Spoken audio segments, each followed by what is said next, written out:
We have to be conscious. Thank you very much.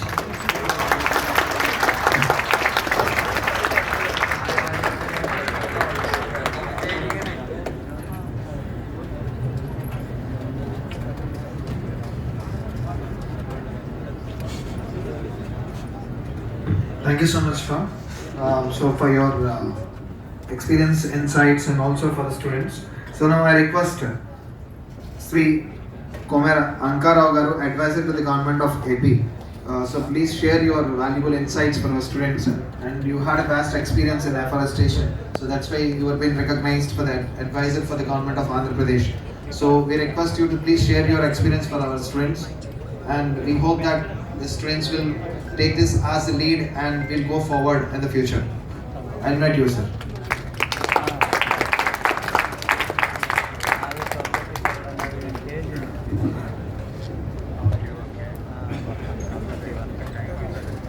అందరికీ నమస్కారం.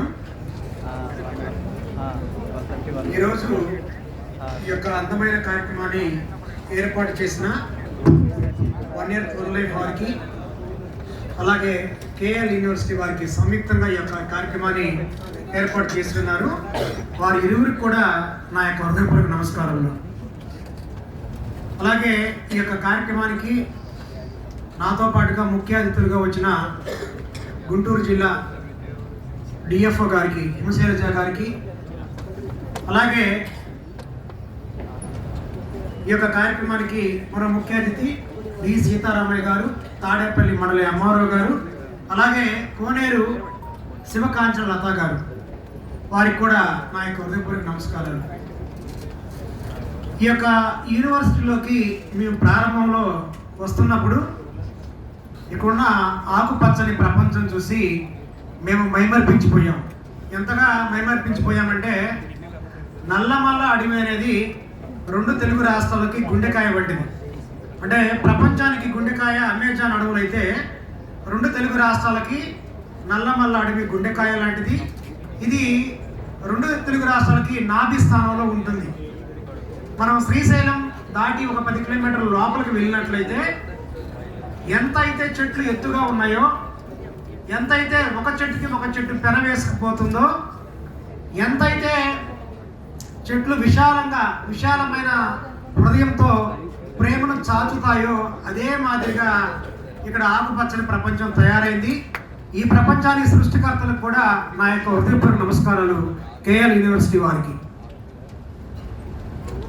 మరి ఈరోజు ఈ కార్యక్రమంలో నేను రావడానికి ఇక్కడ చాలామంది పెద్దలు, ప్రముఖులు నాకు ఆహ్వానం ఇచ్చున్నారు. ఈ స్థానానికి నేను రావడానికి నాకు సహకరించిన ప్రతి ఒక్కరికి కూడా హృదయపూర్వక నమస్కారాలు.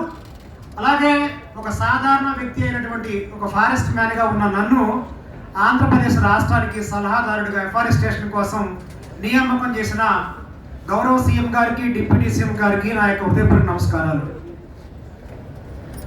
నేను చెప్పదలుచుకుంది ఏంటి అంటే, ప్రతి ఒక్కరు కూడా మొక్కలు నాటాలి, చెట్లు పెంచాలి అనే నినాదాన్ని తీసుకొస్తూ ఉంటారు.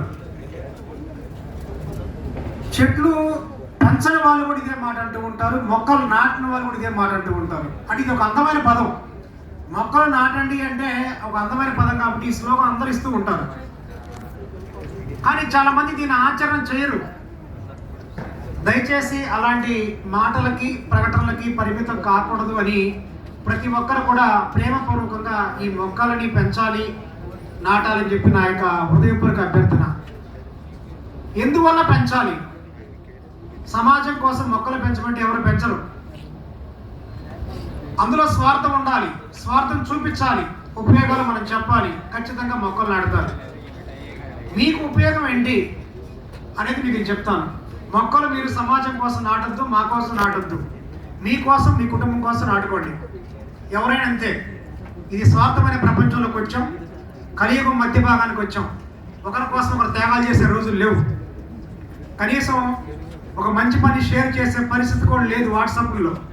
ఆయన కూడా మనకు షేర్ చేయాలి, మనకు తెలిసిన వాడే, కానీ షేర్ చేయలేం. మరి ఎందువల్ల మొక్కలు నాటాలి అనే దాని గురించి ఒక కొన్ని విషయాలు చెప్తాను. ఇందాక మన ఎంఆర్ఆ గారు మంచి మాటలు కొన్ని చెప్తున్నారు. అందులో మనం ఎక్కువగా తోడుతూ ఉన్నాం, నీళ్లు కలుషితం అవుతూ ఉన్నాయి, అలాగే ప్లాస్టిక్ వాడుతూ ఉన్నాం, ఇలా రకరకాల సమస్యలు వచ్చున్నాయి. ఈ ప్లాస్టిక్ అనే దానివల్ల అందమైన పక్షులకి ప్లాస్టికోసిస్ అనే వ్యాధి వస్తుంది. ఈ వ్యాధి యొక్క లక్షణాలు ఏంటంటే పక్షులకి, అందమైన పక్షులకి ఈకలు ఊడిపోవటం, ఎముకలు బలహీనపడటం ఈ పక్షులకు వస్తుంది. అలాగే ఈ యొక్క ప్లాస్టిక్ కలుషితమైన నీళ్లు తాగటం ద్వారా మనకు కూడా ఈ ప్లాస్టికోసిస్ వ్యాధి అనే లక్షణాలు వస్తున్నప్పటికీ క్యాన్సర్ అనేది ఖచ్చితంగా దాదాపు వచ్చే అవకాశం ఉంది. ఎలా అంటే మన పక్కనే కృష్ణానది ఉంది.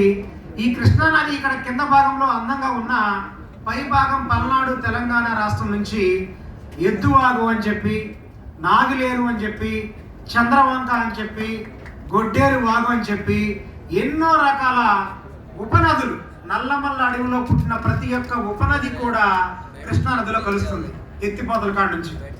కానీ అక్కడ ఆ వాగులు సరిగా లేవు. వాగుల్లో ప్లాస్టిక్ వ్యర్థాలు, ఇస్తరాకులు, డిస్పోజ్ గ్లాసులు, పగిలిన సీసాలు వేస్తున్నారు. ఎవరు వేస్తున్నారంటే మనమే. ఇప్పుడు నెక్స్ట్ వచ్చే నెల కార్తీక మాసం వస్తుంది. కార్తీక మాసంలో వనభోజనాలు స్టార్ట్ అవుతాయి.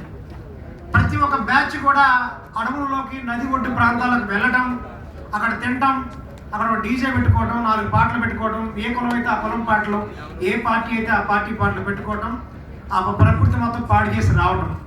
నెక్స్ట్ పడే వర్షానికి ఇవన్నీ కూడా నదుల్లో వచ్చేసి ఇదే కృష్ణానదిలో ప్రవహిస్తూ ఉంటాయి. మరి ఈ కృష్ణానది మీద ఆధారపడి ఎన్నో రకాల పక్షులే కాకుండా ఎన్నో రకాల పంట పనులు కూడా జరుగుతూ ఉన్నాయి. తాగునీరు, సాగునీరు కూడా కలుషితం అయిపోతుంది. ఈ నీరు తాగితే ఏంటి అంటే వెన్నెముక జబ్బులు వస్తాయి, నడుము నొప్పులు వస్తాయి. అలాగే ఇంకా చెప్పాలంటే ఆడపిల్లలకి చాలా పర్సనల్ సమస్యలు వస్తూ ఉన్నాయి.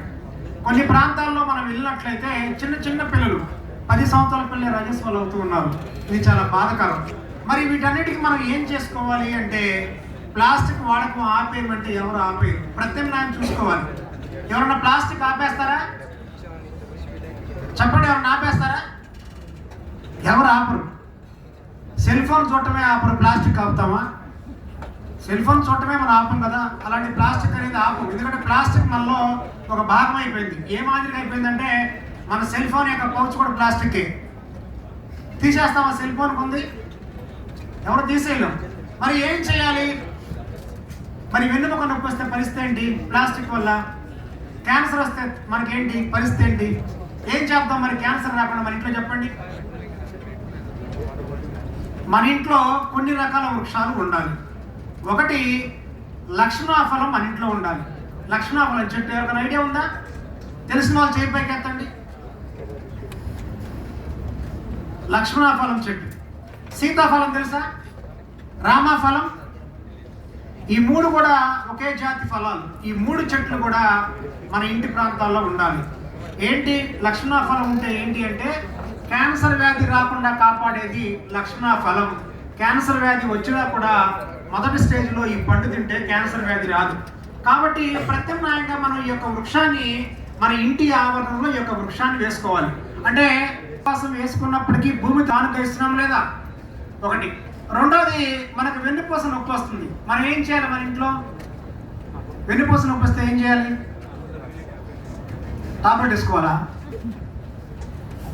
వెన్నుపూస నొప్పి వస్తే ఏం చేద్దాం? మన అమ్మకు నొప్పి వస్తుంది, ఏం చేద్దాం? మన ఇంట్లో తిప్పతీగ అనే ఒక చెట్టు ఒకటి ఉంటుంది. ఈ తిప్పతీగని మన ఇంట్లో పూలకుండిగా వేసుకోండి, పూలకుండీల్లో. అలాగే టెర్రస్ గార్డెన్లో కూడా దీన్ని వేసుకోవచ్చు.